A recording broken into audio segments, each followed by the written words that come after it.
우리가 이렇게 특별한 종을 입어서 물과 성령으로 거듭나면 우리가 예수 안에서 어떤 복을 받아야 될까요? 마태복음 5장 1절에서 12절입니다. 시작. 예수께서 무리를 보시고 산에 올라가 앉으시니 제자들이 나온지라. 입을 열어 가르쳐 이르시되 심령이 가난한 자는 복이 있나니 천국이 그들의 것이며 애통하는 자는 복이 있나니 그들이 위로를 받을 것이며 온유한 자는 복이 있나니 그들이 땅을 기업으로 받을 것이며 의에 주르고 목마른 자는 복이 있나니 그들이 배부를 것이며 긍휼히 여기는 자는 복이 있나니 그들이 긍휼히 여김을 받을 것이며 마음이 청결한 자는 복이 있나니 그들이 하나님을 볼 것이며 화평하게 하는 자는 복이 있나니 그들이 하나님의 아들이라 일컬음을 받을 것이며 의를 위하여 박해하는 자는 복이 있나니 천국이 그들의 것임이라. 나로 말미암아 너희를 욕하고 박해하고 거짓으로 너희를 거스려 모든 악한 말을 할 때는 너희에게 복이 있나니 기뻐하고 즐거워하라. 하늘에서 너희의 상이 큼이라. 너희 전에 있던 선지자들도 이같이 박해하였느니라. 할렐루야. 김한나를 보니까 늘 저에게 다 순종하는 사람만 있으면 제가 만들어질까요? 그렇지 않아요. 나를 박해하는 사람도 있고 나를 힘들게 하는 사람도 있고, 네? 순종하는 사람도 있고 불순종하는 사람도 있고 막 나를 삼키려고 하는 사람도 있어. 근데 그 속에서 우리는 말씀으로 이기는 훈련을 받아야 되잖아요. 아멘. 내가 말씀을 분별하고 말씀을 선택하고 말씀으로 우리가 모든 시험을 이겨서 나도 살고 상대방도 사는 역사가 이루어져야 되는데, 저는 제가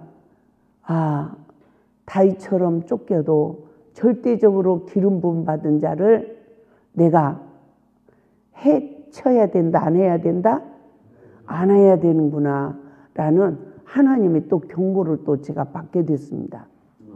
그래서 정말 어떤 하나님의 주권을 침범해서는 안 된다는 것을 또 다시 한번 깨닫게 됐어요. 그래서 예수 안에 거하는 자는 늘 세례 기도를 드려서 따라서 합시다. 내가 먼저 용서받고 내가 축복받고 내가 사랑을 실천하자. 아멘. 그래서 예수 안에서 내 허물을 보는 눈이 밝아져야 되는 거예요. 남의 허물을 보는 눈이 떠지고 막 시기 질투가 일어나고 온갖 것이 일어나면 내 심령이 마귀 소굴이 돼. 근데 시기 질투가 일어나고 내 속이 마귀 소굴이 이루어지는 이런 것들을 보고 회개하고 회개해서 우리 심령 천국이 이루어져야 될 줄 믿습니다. 아멘. 그래서 예수 안에서 내 허물을 보는 눈이 밝아지는 눈은 모든 죄인의 친구가 되어 열매를 맺는다는 것입니다. 그래서 원수를 만나서 누구의 허물을 보자? 나를 보는 은혜. 그래서 내가 십자가에서 이기면 모든 사람을 사랑하고 품을 수 있는 큰 나무가 되는 거죠. 선한 사마리인처럼 쓰임받아야 될 줄 믿습니다. 아멘. 여기서 선한 사마리인은 예수님을 상징하고 있어요. 강도 만난 자 이웃이 되어서 치유해주고 도리어 먹을 것까지 다 해결해주는. 할렐루야. 그래서 예수 안에서 주님의 도구로 쓰임받는 자는 자신을 부인하고 사랑의 십자가를 지는 자는 주님을 따르는 제자의 삶을 살아가게 된다는 것입니다. 그는 예수님의 마음을 가지고 불쌍히 여기며 긍휼히 여기는 자요, 사랑의 눈을 뜨는 자요, 구원의 눈을 뜨고 죄인의 친구가 되는 자라는 것입니다. 예수 안에 있는 자는 내가 먼저 상처가 치유돼서 어떻게 해요? 하나님의 아들의 권세가 주어지기 때문에 용서와 사랑으로 모든 시험을 이기고 내면의 상처가 내 안에 상처받았던 마음이 도리어 하나님이 거하실 처소가 지어지는 거예요. 그래서 오늘 마태복음 5장 1절에서 12절의 말씀은 예수님의 첫 번째 설교예요. 그래서 이 산상수훈의 설교는 따라서 합니다. 마음의 지성소를 짓는 구속의 원리다. 그래서 예수님은 첫 번째 설교가 어떤 설교였냐면 마음에 하나님이 거할 마음의 성전이 지어지는 이 구속의 원리를 설명한 거예요. 그래서 예수님은 1절을 보면 예수님께서 첫째 무리를 보시고 그럽니다. 뭘 보시고? 무리를 보시고. 여기서 우리가 무엇을 깨달아야 되냐면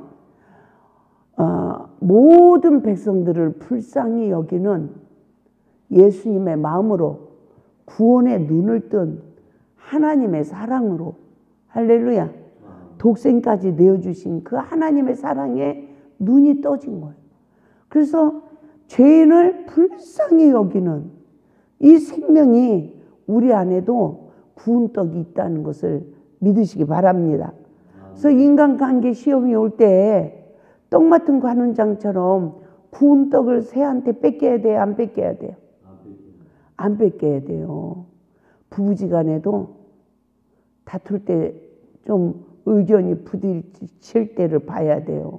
그때 구운 떡을 뺏깁니까? 구운 떡이 더 생깁니까? 순간 구운 떡을 다 뺏길 수도 있어. 아이고 더 못 참겠네. 아이고 못 살겠네. 이러면 상대방이 줄 구운 떡을 마귀가 다 뺏어가는 거예요. 이 구운 떡은 생명의 떡을 상징해요. 나도 살고 상대방도 살리는. 근데 빨리 깨닫고 내가 잘못했어요 하면 구운 떡이 더 풍성해지는 역사가 이루어지는 줄 믿습니다. 그래서 어떻게 봐야 된다? 나를 박해하는 자를 불쌍히 봐야 된다. 그러니까 예수님이 산에 올라가 앉으시니 그래요.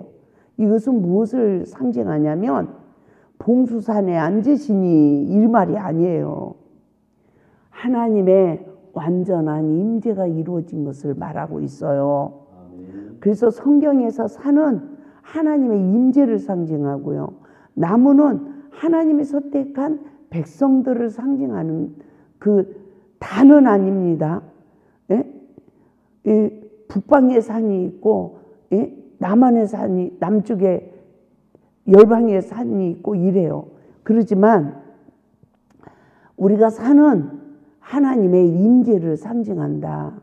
할렐루야. 그리고 나무는 하나님 백성들을 상징한다. 이렇게 보고 산에 올라가 앉으시니 하나님의 완전한 임재가 이루어진 시기구나. 그러니까 누가 나와요? 제자들이 나오는 거예요. 그래서 입을 열어 가라사대 심령이 가난한 자는 천국이 저희 것이요. 이 경지까지 우리가 가야 될 줄 믿습니다. 그래서 마태복음 5장에 기록되어 있는 이 산상수훈의 말씀은 곧 예수 안에 거하는 우리의 심령 상태를 말씀하고 있는 것입니다. 그래서 예수님은 요단강 물세를 받으시고 물에서 올라오실 새 뭐라고 그래요? 이는 내 사랑하는 아들이여 내 기뻐하는 자라고 말씀하셨습니다. 그 시간이 속 사람이 거듭난 시간이에요. 그래서 마태복음 4장에서 시험을 이기는 시간이 마음의 성전이 지어지는 시간이에요. 그럼 우리는 어떻게 해야 될까요? 우리는 심령이 가난한 자는 천국이 저희 것이요. 이러면 내 심령이 가난한지 봐야 돼. 쓰레기가 있는지, 아직도 미움이 있는지, 아직도 용서하지 못한 자가 있는지 내 심령을 보고 회개해야 우리 심령이 천국이 이루어지는 줄 믿습니다. 그러니까 누구 죄를 봐야 내가 회개할 수 있어요? 나를 봐야 돼. 나를. 저도 순간순간 나를 보지 못할 때가 있어요. 그러면 하나님이 꿈속에서라도 수도를 시키고 가르쳐 주셔. 그러니까 저도 하나님 잘못했어요. 이럴 때가 있단 말입니다. 그래서 정말 우리가 율법의 저주 아래서 해방받기까지 우리 속사람이 거듭나서, 거듭난다는 건 뭐죠? 이렇게 더러운 것이 내 안에 들었어. 근데 회개하니까 이게 나갔어. 그리고 새 것이 들어오는 거예요. 아멘. 가짜가 나가고 진짜가 들어오는 거야. 아멘. 마귀가 나가고 생명이 들어오는 거예요. 아멘. 그래서 우리가 율법으로 남을 정죄하는 자가 아니라 복음의 종이 되는 거예요. 그래서 복음의 종이 되면 도리어 흑암에 앉은 백성들, 사단에 포로된 자들에게 큰 빛이 되는 줄 믿습니다. 아멘. 그래서 많은 병든 자, 또 약한 것들을 고치신 후 산에 올라가 앉으시니 제자들이 마태복음 5장 1절에 제자들이 나오는 은혜를 입은 것입니다. 예수님의 영적 상태는 완전히 하나님 안에 거하는 시기예요. 우리 또한 성령을 받은 자가 광야의 시험을 통하여 물과 성령으로 거듭난 자만이 흑암에 앉은 백성들에게 빛이 되며 그들의 병든 것과 약한 것들을 고치는 능력을 주시고 그들의 마음에 하나님이 거하실 성전이 지어져 사명을 감당하게 될 줄 믿습니다. 그래서 예수님의 이 산상수훈의 첫 번째 설교는 하나님이 거하실 마음의 성전을 짓는 구속의 원리를 상징한 선포입니다. 그러므로 심령이 가난한 자는 뭐라고 합니까? 천국이 저희들 것이라고 말해요. 우리는 원죄를 가지고 태어났어요. 상처받았어요. 내 인격이 온전하지 못해요. 근데 하나님의 은혜가 임하면 내 안에 있는 원수가 다 쫓겨나. 그리고 막 심령 천국이 이루어지니까 막 전도하고 하나님 일도 열심히 하고 막 하는 거예요. 그래서 성령이 충만한 사람은, 그 하나님의 은혜가 임한 사람은 봉사를 하면서도 싱글벙글 웃어. 나를 써주시니 감사합니다. 이러는 거예요. 맞죠? 하나님이 직접 나타나서 일을 시켜요? 원장님이 일 시켜요? 아니 왜 원장님이 나만 부르는 거야? 이러지 마시고, 아 우리 원장님이 그래도 내가 제일 편안한가 보다. 아멘. 제가 불편한 사람을 부르겠어요? 편안한 사람을 부르겠어요? 편안한 사람을 부르죠. 그죠? 그래서 종섭이 집사님 이것 좀 도와주세요. 그러면 야, 딴 사람들 안 시키고 원장님이 나를 제일 인정하는구나. 나를 쓰는구나. 감사하구나. 순종해야 복을 받는구나. 주님 나를 써주시니 감사합니다. 이래 하나님의 역사가 일어나는 거야. 그냥 일어나는 게 아니에요. 따라서 사랑은 서로가 마음이 통해야 된다. 그렇죠? 그래서 성경에서도 순종이 제사보다 낫다 이러신 것입니다. 그래서 애통하는 자는 복이 있는데 5장 4절에서 뭐라고 그럽니까? 위로를 받는데요. 위로. 늘 우리는 속이 상해도 누구 앞에서? 하나님 앞에서 애통해야 돼. 그래서 애통을 하면 하나님이 위로를 해줘요. 그러면 하나님이 내 편이 돼주는 거야. 나 어디가 고쳐야 되는데 수리를 해야 되는지 하나님만이 아시는 거예요. 그래서 하나님이 애통하는 자에게 위로를 주시면 온유한 자의 복이 와요.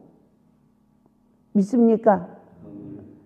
그래서 우리가 이 3절은 심령이 가난한 자는 천국이 저희들 것이요. 이 단계는 이른비의 은혜로 거듭난 심령을 말하는 거예요. 그 애통하는 시간은 광야의 시기를 말해요. 근데 위로를 받고 속사람이 말씀으로 거듭나는 자는 세 번째 온유한 자의 축복이 주어지는 거예요. 내 속에 길가밭, 돌짝밭, 가시떨기밭이 되면 상처받고 원수마귀가 들어와 갖고 승질내고 막 이러는 거야. 그런데 성령으로 거듭난 자가 늘 애통을 하니까 성령님이 내 마음밭을 옥토 땅으로 만들어 주니까 온유한 자는 어떻게 한대요? 땅을 기업으로 받는데요. 그래서 옥토 땅은 몇 배? 심으면 그렇지 30배, 적어도 30배래, 60배, 100배를 맺는데요. 이 결실이 맺어지는 거예요.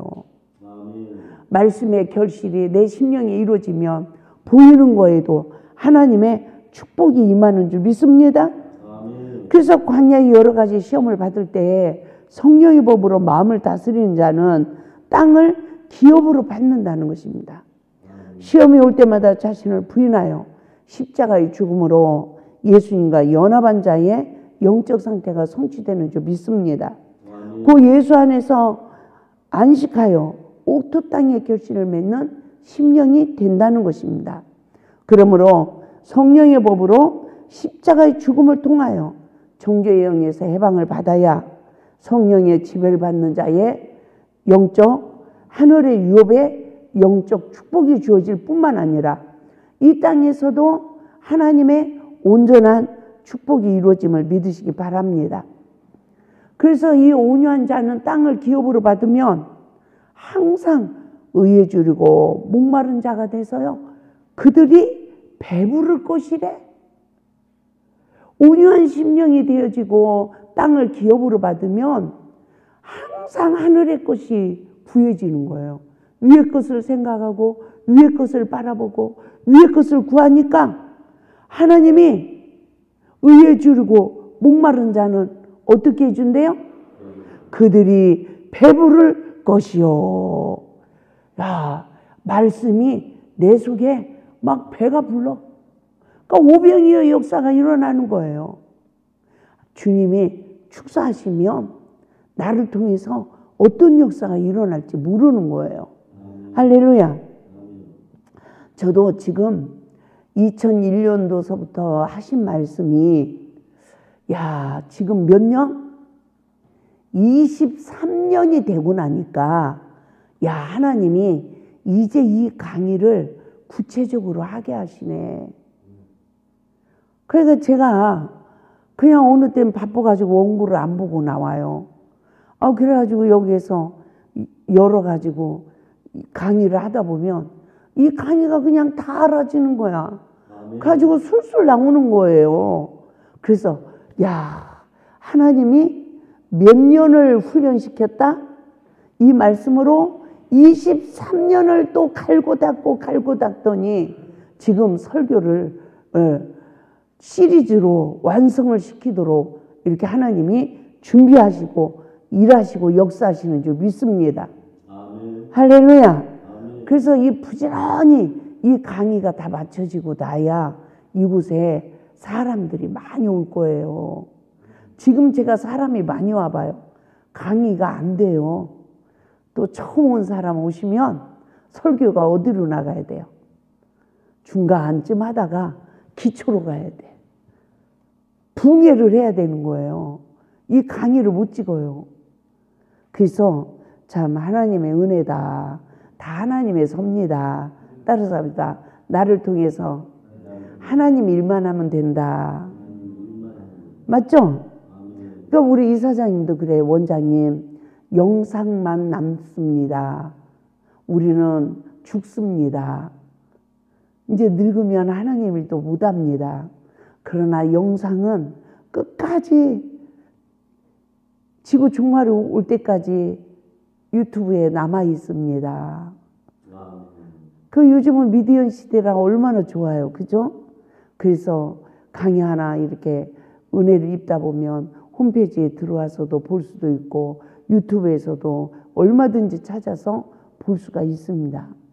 그래서 우리 모두가 어떠한 상황에서도 온유한 심령에 풍성한 땅을 기업으로 받은 자가 되어서 우리가 어떻게 해야 돼요? 늘 의에 주리고 목마른 자의 삶으로 배가 불러야 돼. 말씀의 성전이 내 안에 지어져야 돼요. 할렐루야. 그러면 내세의 복만 있는 게 아니에요. 땅에서도 다른 사람들 잘 되고 장수하는 복을 받는다. 제가 옛날에는요, 땅에서 잘 되고 그거는 괜찮아. 근데 장수하는 복을 받는다 이러면 아이고 하나님 오래 안 살고 싶구만요 이랬어요. 그런데 요즘은 마음이 많이 편안해지니까 이 정도면 오래 살고 싶다.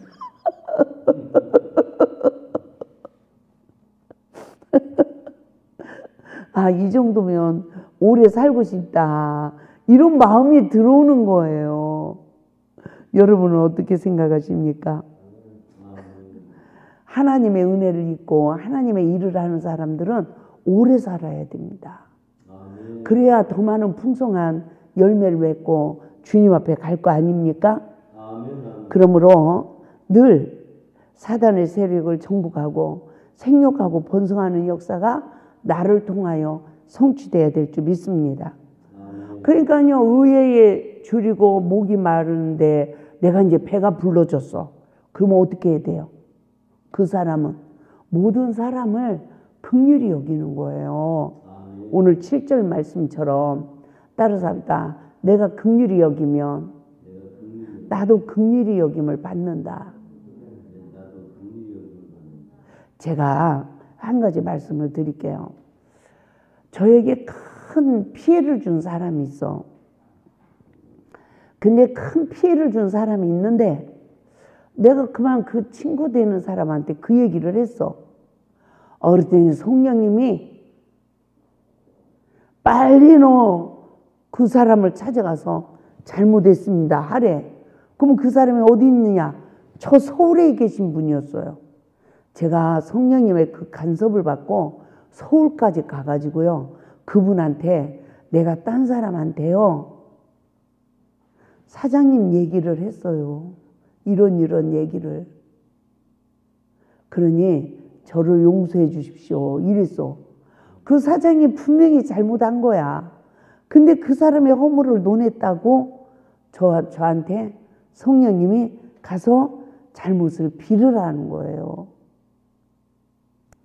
그래서 참 그런 과정들을 이렇게 거치다 보니까 긍휼히 여기는 마음, 이 마음이 예수님 마음이구나. 그러면 나도 하나님이 긍휼히 여겨주시는구나. 할렐루야. 그래서 긍휼히 여기는 모든 사람을 긍휼히 여기면 내 안에 가라지가 심겨질까요? 원수 마귀가 들어올까요? 안 들어오죠. 내가 미워해야 마귀가 들어오죠. 길가봐 돌짝봐 가시떨기밭이 돼가지고 그냥 내 속에서부터 마귀가 역사하니까 막 정신도 없는 거죠. 맞죠? 그러니까 우리가 그 경지까지 인도를 받아야 되는 거죠. 그러니까 하나님이 나도 긍휼히 여겨줘. 그러니까 어떻게 될까요? 마태복음 5장 8절을 보면 마음이 청결한 복이 임한대. 마음이 청결한 복이 임하니까 그들이 하나님을 볼 것이며. 내면에 상처가 있는 사람이에요. 다 치유받은 자예요. 속 사람이 거듭난 자예요. 겸손한 자에게 주시는 은혜로 마음이 청결해진 자예요. 요한복음 1장 47절을 보면 빌립의 전도를 듣고 예수님 앞으로 인도를 받은 나다나엘이 있어요. 근데 그 나다나엘의 마음이 간사했어요? 예수님이 그 나다나엘 보더니 오병숙 사모야, 내 마음에 간사함이 없구나. 너는 참 이스라엘이구나. 예수님이 나다나엘 보고 그런 것 같지? 예수님이 오병숙 사모님을 보면 참 내 속에는 간사함이 없구나. 너는 참 이스라엘이구나 생각을 타고 내 마음을 순간 격동시켰어도 빨리 회개해서 내 마음이 청결해지길 원합니다. 이 마음이 청결해지면 누구를 본다? 하나님을 보는 역사가 이루어진다는 것입니다. 그러면 그 사람은 마태복음 5장 9절 말씀처럼 화평케 하는 자가 되는 거예요. 누구를 이간시키고 이런 자가 아니라 화평케 하는 자가 되어져요. 그래서 하나님의 아들이라 일컬음을 받을 것이며 아멘. 정죄의 영에서 해방을 받은 자예요. 성령의 지배를 받아 늘 자신을 부인하여 미랄이 되어 썩어지지 않는 자입니다. 인간관계 속에 거짓 영에 사로잡혀 이간하고 시기하며 질투하는 자가 아니라 진리의 영의 지배를 받아 말씀에 순종하는 삶으로 복음의 빛을 발하는 자예요. 모든 관계 속에 자신을 부인하여 화평을 이루는 자는 하나님의 아들이라 일컬음을 받게 됨을 믿으시기 바랍니다. 그러면 이제는 어떤 능력이 우리에게 임하느냐? 화평케 하는 자 되어 하나님의 아들의 권세를 받으면 우리에게 어떤 능력이 올까요? 마태복음 5장 10절에서 12절에 능력과 축복이 오는 거예요. 따라서 합니다. 축복은 박해를 받고 이기는 자에게 주어진다. 할렐루야. 그래서 10절에서 의를 위하여 박해를 받는 자는 무엇을 위하여? 나를 위하여? 하나님의 의를 위하여. 박해를 받는 자는 천국이 저희들의 것이요. 이래요. 그런데 내가 온전히 하나님의 의를 위하여 박해를 받는 그 경지에 이르지 못해도 지난날 내가 악을 심은 게 있기 때문에 오늘 어떤 박해를 받아도 내가 격동받지 않으면 천국이 내 것이더라고요. 제가 옛날에 남편이 잘해주면 천국, 잘못해주면 지옥 이러면서 살았어요. 그런데 지금은 남편이 나한테 안 좋게 해도 조금 속은 상할 때도 있죠. 그런데 할렐루야. 아무렇지 않은 거예요. 심령 천국이 이루어지는 거야. 제가 이 강대상을 설교하러 나올 때 한두 번 울고 나왔겠습니까? 금방 속이 상해. 그러면 설교하기가 되게 싫어. 근데 원장은 예배 시간만 되면 나와야 되잖아요. 얼마나 물고 얼마나 몸부림을 치고 하나님 일 못한다고 그랬잖아요. 왜 나한테 이런 일을 시키세요?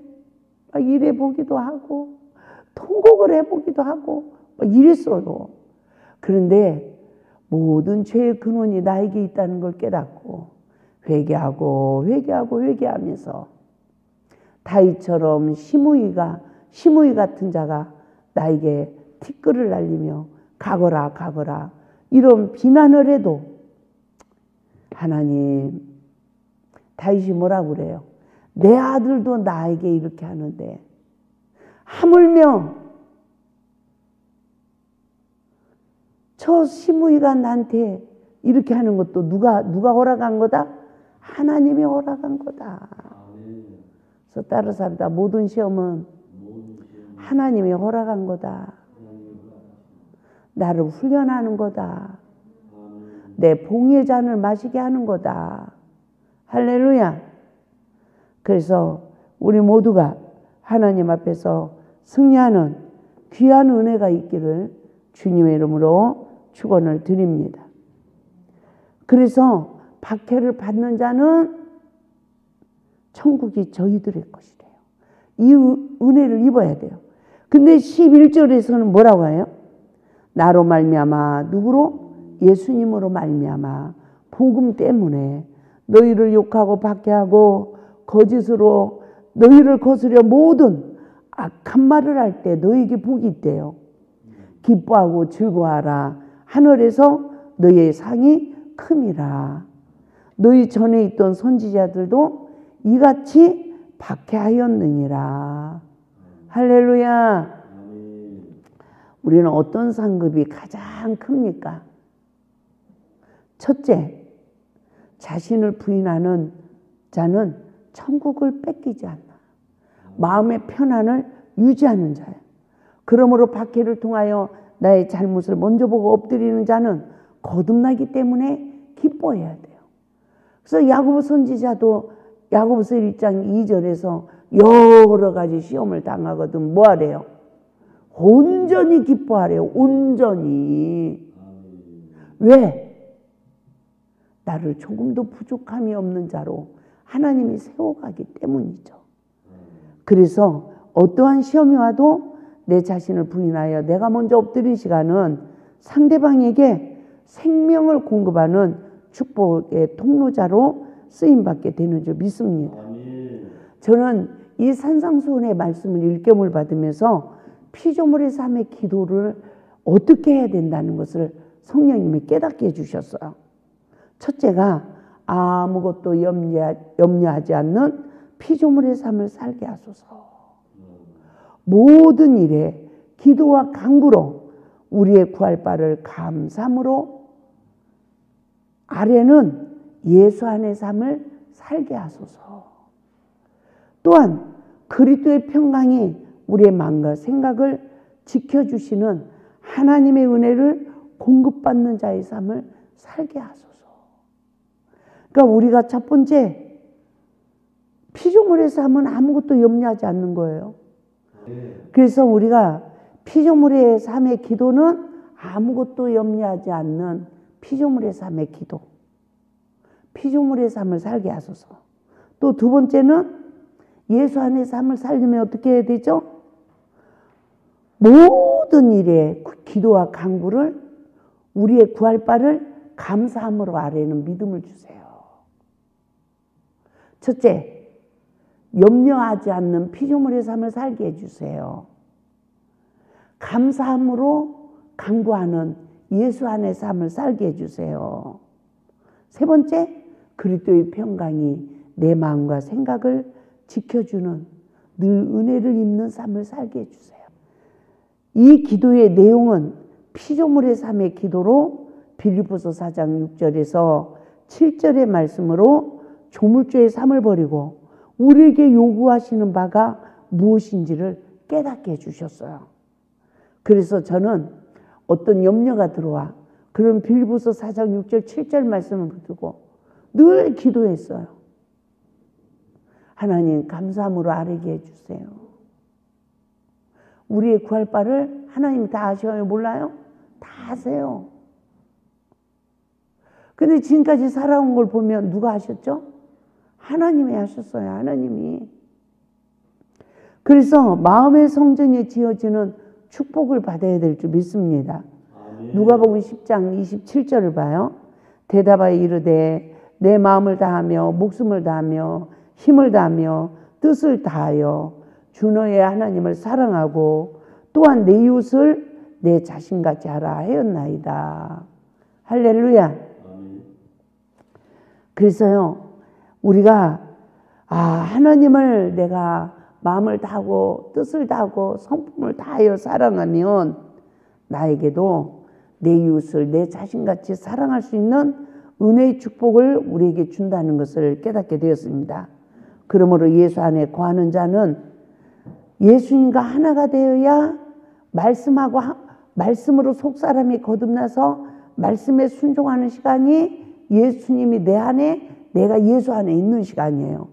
그 시간은 하나님 아버지 안에 거하는 시간이 되어져서 우리가 성령의 열매를 맺는 삶을 살아가는 것입니다. 우리의 노력으로 되는 것이 아닙니다. 할렐루야. 그래서 예수님은 요한복음 9장 39절에서 본다고 하는 눈을 가진 자를 심판하러 오셨다고 했습니다. 그래서 예수 안에서 우리는 늘 나의 교만을 깨닫고 늘 회개하여서 우리가 하나님의 말씀을 사랑하고 말씀을 묵상하고 할렐루야. 말씀이 내 발등에 빛이 되어서 주님 오늘도 말씀으로 인도를 받기를 원합니다. 예수 안에서 모든 것을 할 수 있습니다라고 우리 모두가 마음을 다하고 성품을 다하고 뜻을 다하여 목숨을 다하여 예수 안에서 복음의 빛을 발하는 하나님 안에 거하는 삶이 성취되기를 주님의 이름으로 축원을 드립니다. 할렐루야.